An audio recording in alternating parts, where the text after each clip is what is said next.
Hare Krishna, Krishna Krishna Hare Hare, Hare Rama, Rama Rama Hare Hare.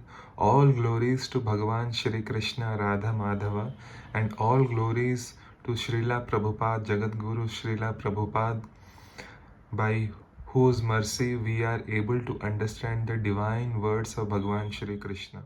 Hare Krishna, guys. So in this video we'll read verse numbers 15 and 16 of chapter 2. So let's start with verse number 15.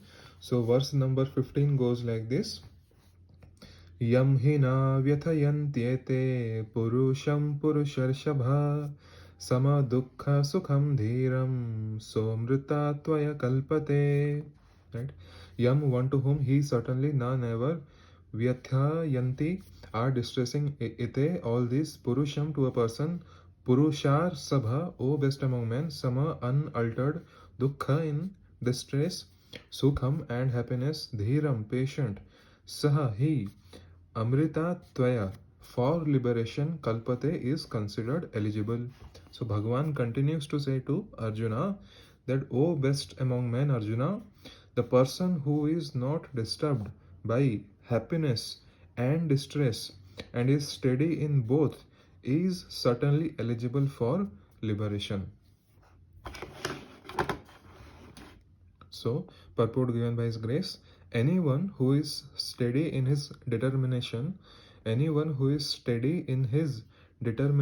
for the advanced stage of spiritual realization and can equally tolerate the onslaughts of distress and happiness is certainly a person eligible for liberation. Right?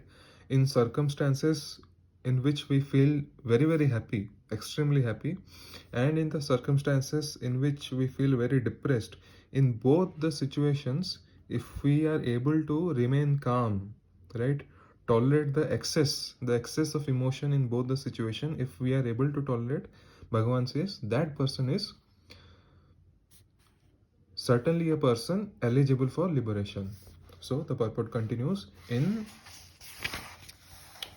the Varnashrama institution, the fourth stage of life, namely the renounced order, sannyasa, is a painstaking situation. But one who is serious about making his life perfect surely adopts the sannyasa order of life in spite of all difficulties. The difficulties usually arise from having to sever family relationships to give up the connection of wife and children. But if anyone is able to tolerate such difficulties, surely his path to spiritual realization is complete. Similarly, in Arjuna's discharge of duties as a Kshatriya, he is advised to persevere, even if it is difficult to fight with his family members or similarly beloved persons. Right?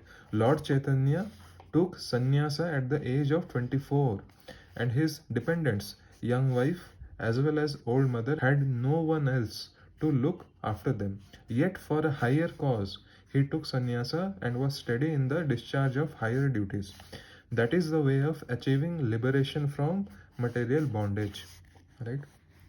So guys, now we'll move to verse number 16. Okay, so verse number 16 goes like this. Na sato vidyate bhavo, na bhavo vidyate satah, ubhayor api dristontas, tvanayos tattvadarshibhi. We'll read again. Na sato vidyate bhavo, na bhavo vidyate satah, ubhayor api dristontas, tvanayos tattvadarshibhi.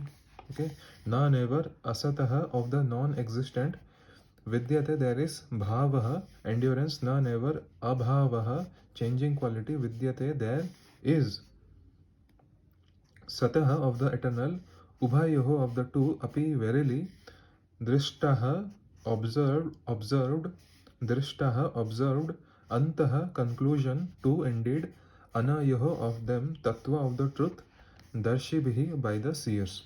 Right? So Bhagavan continues to say to Arjuna that those who are seers of the truth have concluded that of the non-existent, the material body, there is no endurance. They have concluded that of the non-existent body, the material body, there is no endurance, and of the eternal, the soul, there is no change. Right? This they have concluded by studying the nature of both. Right? So purport given by His Grace, there is no endurance of the changing body, right? That the body is changing every moment by the actions and reactions of the different cells is admitted by modern medical science, and thus growth and old age are taking place in the body. But the spirit soul exists permanently, remaining the same despite all changes of the body and the mind. That is the difference between matter and spirit. By nature, the body is ever changing and the soul is eternal. This conclusion is established by all classes of seers of the truth, both impersonalist and personalist.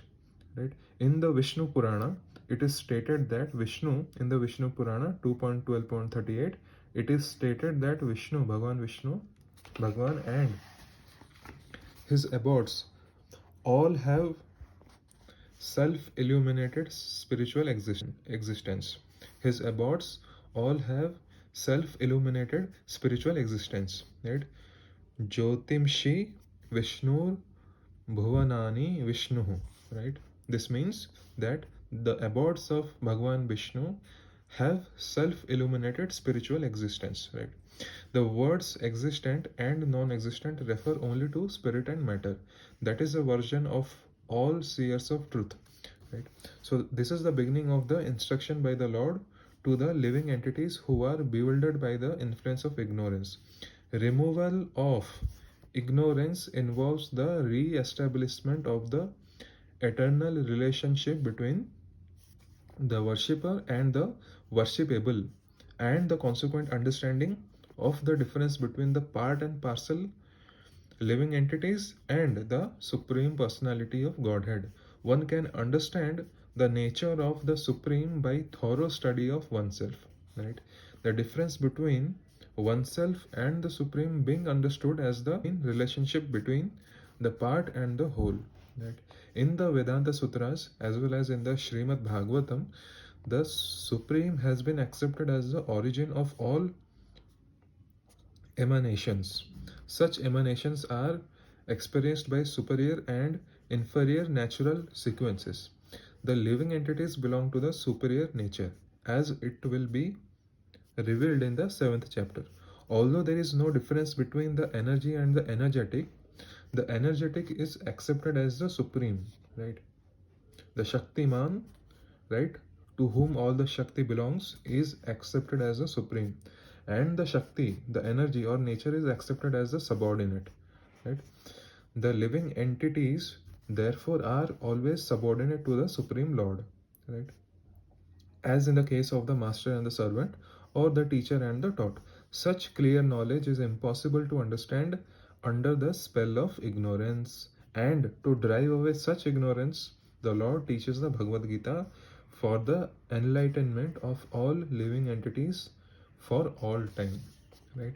This relationship between us, right, and the Supreme Personality of Godhead, Bhagavan Shri Krishna, can only be understood when we read the Bhagavad Gita, right, in a mood of bhakti, right, in a mood of surrender to the Lord. Only then we can understand the mystery behind this whole creation. Right? So guys, in the next video we'll continue from verse number 17.